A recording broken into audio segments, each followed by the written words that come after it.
एक प्रसंग भक्तमाल में आता है श्री घाटम जी का कि ये जन्म से जैसे किसी को संस्कार दिए जाते हैं भक्ति के, किसी को संस्कार दिए जाते हैं कार्यकलाप विविध प्रकार के, इनको संस्कार ही इसी बात का मिला हुआ था, चोरी करने का।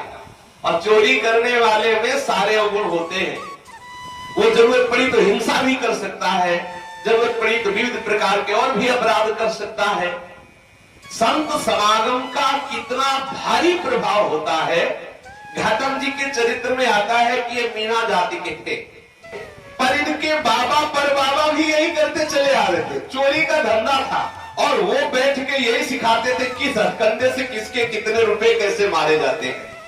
जन्म से ही चोरी के संस्कार थे, क्योंकि पिता भी चोर और बाबा भी चोर, कुल परंपरागत चोरी इनके यहाँ होती चली आ रही थी। एक बार ये वन में किसी को लूटने की तलाश में घूम रहे थे कि संयोगवश देखा कि किसी वृक्ष के नीचे रोमांचित होते हुए अश्रु प्रवाहित करते हुए कोई संत बैठे हुए, और वो संत भगवान श्री कृष्ण के ध्यान में मगन थे। नजदीक गए, ऐसे संत के दर्शन से तत्काल पाप नष्ट होते। देखा संत को, बड़ा हृदय में शीतलता हुई, हृदय में बहुत अच्छा लगा। नजदीक गए, मन हुआ इनको प्रणाम करें, झुक करके प्रणाम। पहली बार किसी को प्रणाम किया, बड़े लंबे चौड़े तगड़े थे, पहली बार किसी को प्रणाम किया। संत ने देखा कोई आया हुआ है, दृष्टि डाली। महात्मा ने इनको देखा कि प्रणाम कर रहे हैं, बड़ा आनंद आया कि देखो इस जीव पर प्रभु की कृपा हुई है। यद्यपि ये जितने भी अवगुण है सबका सरदार है अवगुणों का, क्योंकि जो चोरी करेगा, लूटपाट करेगा, सब अवगुण अपने आप आ जाते हैं उसमें। दृष्टि पड़ते ही घाटम जी के हृदय में बात आने लगी कि ये कौन सा सुख है जिस सुख में इनके अश्रु प्रवाहित हो रहे, रोमांच हो रहा, और एकांत वृक्ष के नीचे न कोई भोग सामग्री है, न कोई व्यवस्था है, कोई है ऐसा महान सुख जिस सुख में लगे हुए हैं। मैं कौन से सुख में लगा हूं और ये किस सुख में लगे हुए, ऐसा अंदर से चिंतन चलने लगा। महात्मा जी ने कहा बैठ जाओ, जल्दी तो नहीं है। बोले अब हमारा कार्य जो उसमें सब जल्दी ही जल्दी रहता है, पर आप कह रहे हैं तो बैठ जाते हैं। समीप बैठ गए। कहा देखो बेटा, जीवन बहुत कीमती है, इस जीवन को सदैव भगवत चरणारविंद में लगाना चाहिए, कोई असत कार्य नहीं करना चाहिए। क्या करते हो? उन्होंने कहा चोरी करता हूं, डाका डालता हूं, लूटपाट करता हूं। अरे कितना अपराध वाला कार्य करते हो।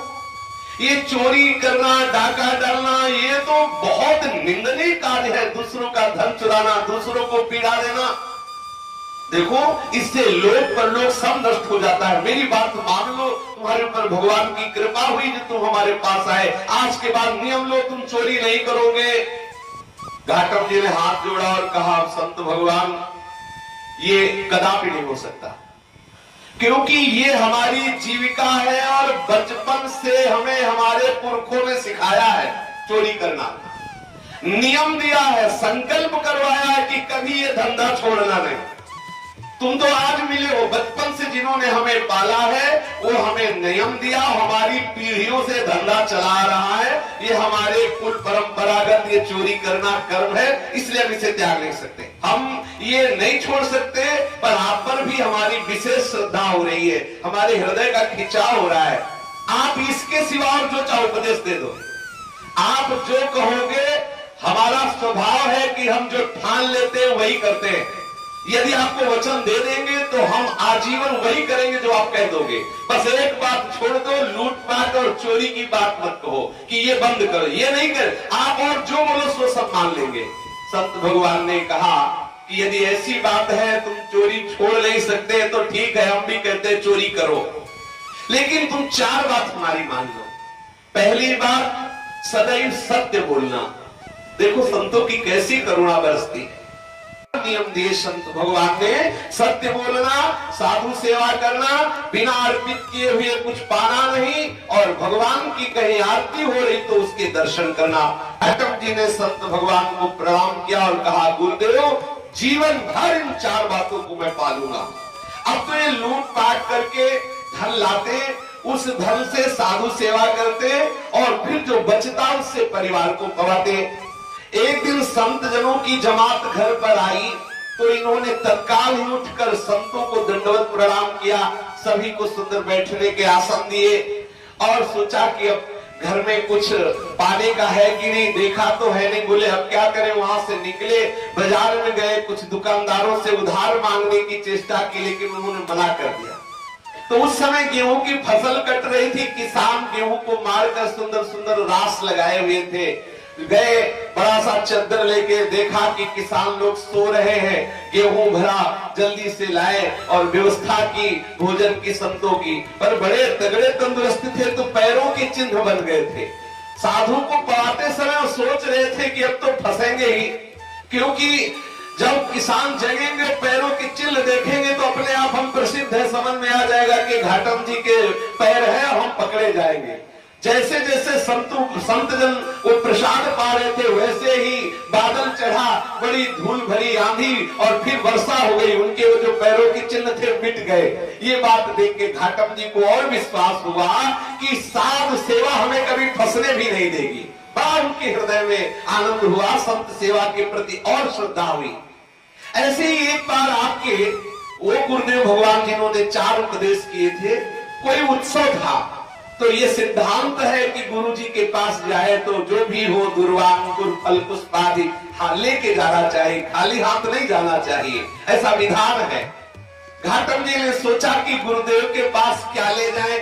अब गुरुदेव के पास सेवा पहुंचानी चाहिए, उत्सव है, पर हमारे पास तो इस समय कुछ है नहीं। आपके पास एक पैसा भी नहीं था। आपने निश्चय किया कि अभी अभी चोरी करते हैं रात्रि में और सुबह गुरुदेव भगवान के यहाँ सेवा में दे देंगे। इन्होंने एक फौजी सिपाही का वेश बनाया और एक राजा के अस्तबल में प्रवेश कर गए। रात्रि का समय, पहरेदार ने आवाज दी, कौन है? तो गुरुजी ने कहा था सत्य बोलना। तो इन्होंने कहा चोर। पहरेदार ने सोचा चोर होगा तो चोर काहे को कहेगा, कोई ये राजा का पर्सनल आदमी है, तभी ये विनोद में निर्भय होकर कह रहा है कि चोर है। सिपाही के वेश में थे ही, सुंदर जो राजा के घोड़े थे उनमें से एक बढ़िया घोड़ा लिया और उस पर सवार होकर के निकले। आपकी वेशभूषा देख करके पहरेदारों ने फिर पुनः इनको नहीं रोका। अब ये एक उत्तम प्रजाति का घोड़ा लेकर उस पे आरूढ़ होकर बड़ी शान से ठसक से निकले तो किसी की हिम्मत ही नहीं पड़ी कि कोई संशय कर सके। अब रात्रि का समय था, वहां से चले, सोचा कि घोड़े को कहीं बेच देंगे। प्रातः काल ब्रह्म मुहूर्त में मंगला आरती ठाकुर की हो रही थी। उन्होंने सोचा कि गुरु जी की आज्ञा है कि आरती हो तो जरूर दर्शन करना चाहिए, तो घोड़े को बांध दिया और आरती के दर्शन करने के लिए गए। तो पहरेदारों को पता चला कि वो तो घोड़ा लेके बाहर गया है, और राजा का कोई आदमी होता तो सबको सूचना होती। इसका मतलब वो वास्तविक चोर ही था जो बोल के गया कि मैं चोर हूँ। अब तो राज सैनिकों ने पीछा किया और वहां आए जहां पेड़ से एक घोड़ा बांधकर घाटम जी आरती का दर्शन करने गए थे। सिपाहियों ने देखा घोड़ा तो वही था, पेड़ से बना हुआ, परंतु उसका रंग बदल गया। देखो ठाकुर जी के प्रेमी भक्तों की आज्ञा पालन करने से कैसे चमत्कार होते हैं। उसका रंग बदल गया, श्याम रंग का घोड़ा श्वेत रंग का हो गया। सिपाही वहां घेरे खड़े कि घोड़ा तो यही है, पर वो तो सांवला था, ये सफेद कैसे हो गया। इतने में आरती के दर्शन करके, दंडवत प्रणाम करके, चरणामृत लेके घाटम जी मंदिर से बाहर आए। सिपाहियों ने पूछा कि ये घोड़ा वही है जो तुम रात्रि में चुरा कर लाए? सत्य बोलना था। बोले हाँ, मैं वही चोर हूं जो घोड़ा चुरा के लाया, पर वो घोड़ा तो सांवला था, कि सफेद कैसे हो गया? बोले ठाकुर जी जाने। अरे गुरु जी ने कहा था आरती दर्शन करना, हम आरती दर्शन के लिए गए, इतने में ये घोड़ा सफेद हो गया, हमें पता नहीं, ये गुरु जी का ही कोई चमत्कार है। ये बात सुनकर सिपाहियों ने आश्चर्यचकित होकर घाटम जी को साथ लिया और घोड़े को साथ लिया और राजा के पास जाकर बताया कि ऐसी ऐसी बात है। घाटम जी की सत्यवादिता और गुरु वचनों पर दृढ़ निष्ठा देख करके राजा बहुत प्रभावित हुआ कि तुम वास्तविक चोर हो पर सत्य बोलते हो और संत आज्ञा का पालन करते हो, इसीलिए घोड़े का रंग बदल गया। जो प्रभु अपने जन के लिए ऐसा कर सकते हैं तो निश्चित हमारे ऊपर उनकी कृपा होनी चाहिए। हमारे ऊपर कृपा तभी होगी जब हम आपका सम्मान करें, क्योंकि आप ऐसे भक्त हैं। विशेष विशेष संपत्ति उनके नाम कर दी, घाटम जी के नाम। काफी संपत्ति लेकर के गुरु चरणों में दर्शन करने के लिए गए। गुरु जी पर अपार श्रद्धा घाटम जी की कि मुझ जैसे नीच चोरी करने वाले को भी राजा से जहां दंड मिलना चाहिए वहां सम्मान मिला। ये गए और गुरु जी को भेंट समर्पित की, उत्सव में सम्मिलित हुए और निश्चय कर लिया। फिर गुरुदेव से कहा, हे गुरु जी, जो आपने पहले बार मना किया था कि चोरी ना करना, आज मैं अपने आप से नियम लेता हूं कि जीवन में कभी चोरी नहीं करूंगा। आपकी कृपा से मुझे बोध हो गया कि मैं बहुत गलत कार्य करता था। निश्चय कर लिया मन में कि कभी चोरी नहीं करूंगा। अब तो काफी दिन हो गए सत्संग करते, साधु सेवा करते। अब उनके मन में ठाकुर जी के प्रति ललक हुई कि यार कैसे ठाकुर होते, कभी मिले तो। काफी दिन हो गए जब ठाकुर जी नहीं मिले तो गुस्सा आ गया उनको। उन्होंने ठाकुर जी से नाराज होकर के कहा कि ठाकुर जी, पहले तो मैं बिना नहाए खाता था, अब आपके लिए मैं नहा के खाता हूं और आपको अर्पित करके खाता हूं।